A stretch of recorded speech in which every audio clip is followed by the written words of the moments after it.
Uh, it's been 25 years since this death-defying video game called Klonoa to Phantom came out. I couldn't believe that it's been, like, a long time ago. Throughout the year 1997, Japan witnessed the day that was December 11th, 1997. On this day that the iconic Klonoa to Phantom made its debut. From this day, the game, which was directed by Hideo Yoshizawa, actually conceived Klonoa as a 2.5D animated video game.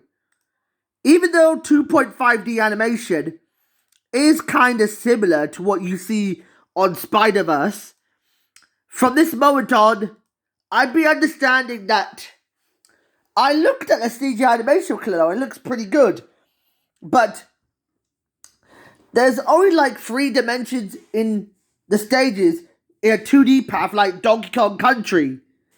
And the plot was about Klonoa teaming up with his friend Hupo in the efforts to save their dream world of Phantom from an evil spirit intent on turning it into a world of nightmares. As the plot goes like this. When Klonoa wakes up in his house, he's been having a dream about an airship crashing into a nearby mountain.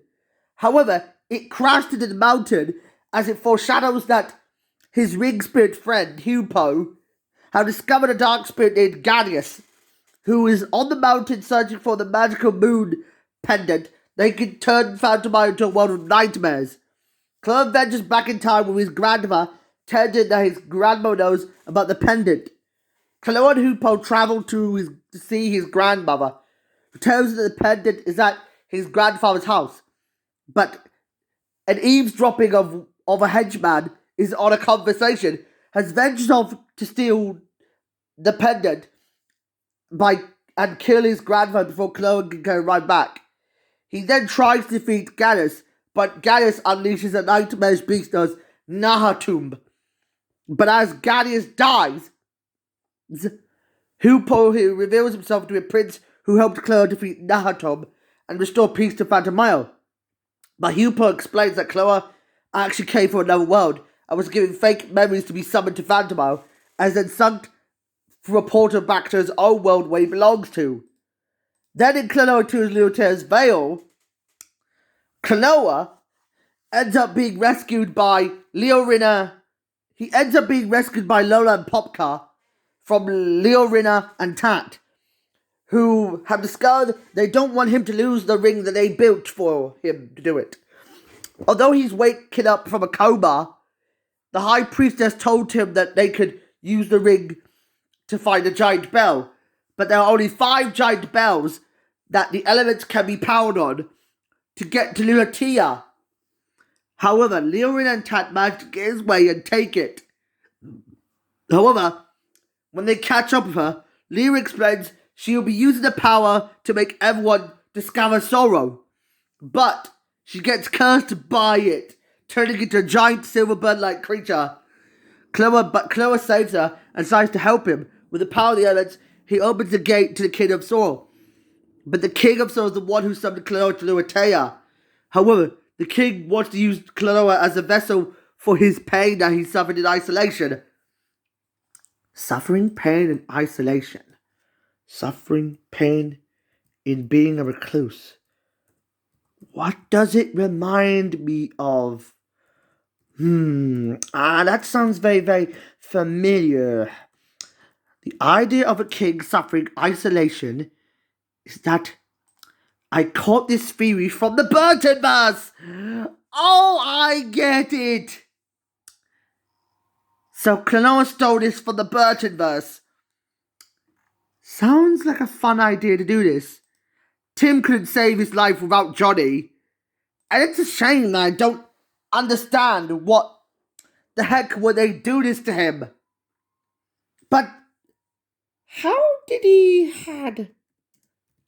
Let me just type in why and suffer isolation. isolation from his father's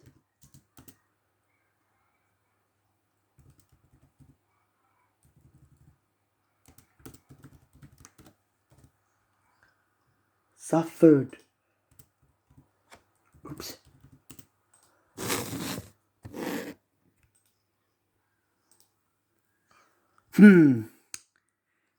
According to Word of God, Burton's films are pervaded by the darkness that was peopled by outsiders in what he looked bewildered of wanting to be treated like a rock star's welcome, that he suffered so much isolation from his father's legacy. His three special facts. Oh, I get it. All I'm getting is that the King of Sorrow had a kooky obsession with Klonoa, that he wanted to use Klonoa's DNA as a vessel to fuse his molecules. It sounded like the King of Sorrow had three special facts of what Tim Burton did suffer all that isolation from his father's legacy. But I noticed that his boyhood trauma of being the director that everyone loves is that he had spent his whole life experiencing too much isolation, and he was once a recluse, and now he's made so many friends from the Burtonverse. Wow. Now, where was I? Now, just to continue where it started off, so now, as Klonoa defeats the King of Sorrow in battle, he promises that the world would remember Sorrow unless he could ring the bell. But the king turns light to light and fades away. Wow. That reminds me of that one scene from TMNT 2007 where Max Winters, who was the final boss of the movie series, I don't know why he got killed off for real. I remember that scene from TMNT 2007, the one where he gets erased from existence. I don't know why he got defeated. Oh, I get it. How can I relate the King of Sorrow to Max Winters?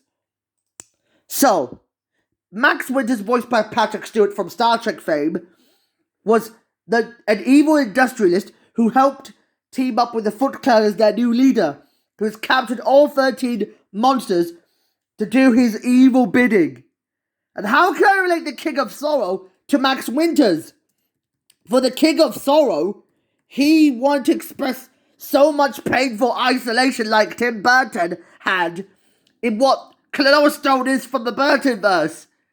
Because he was a complete monster who claimed Klonoa to be his father. Wait a minute. Klonoa as his father. Oh, I get it. Did this remind me of that scene from Star Wars?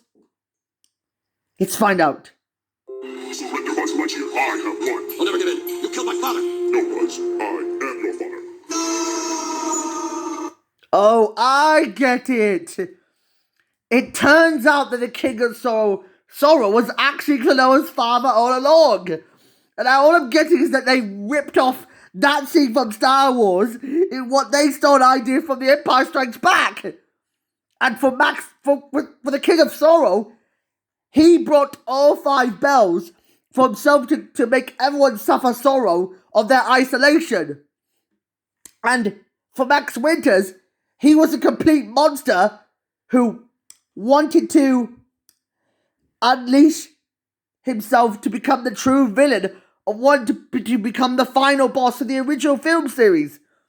He had a batch of horrific monsters and Stone Joes to be his siblings to prove that his badass family can make themselves more hardly heroic.